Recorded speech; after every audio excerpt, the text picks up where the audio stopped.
My name is Frank Buchholz. I'm a group leader at the Max Planck Institute for Molecular Cell Biology and Genetics in Dresden.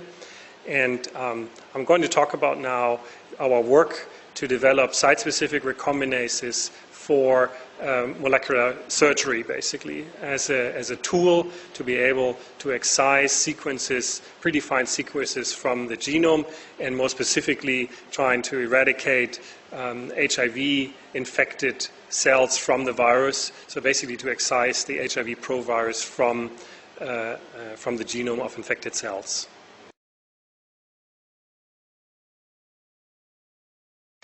Well, the conceptual approach is that we adapt already well-established genetic tool, namely the Tre Recombinase, to bind and recognize and use a target site which we predefine. So we set out to say, can we make a site-specific recombinase which binds a site which naturally occurs in the LTR of an HIV virus? And if we would be able to do that, we would predict that it should be possible then to excise the provirus from the genome.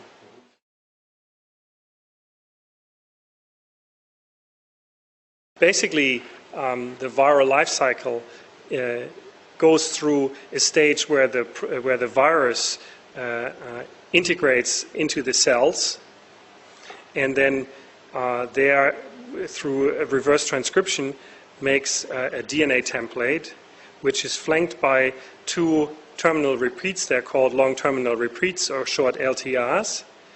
And this is then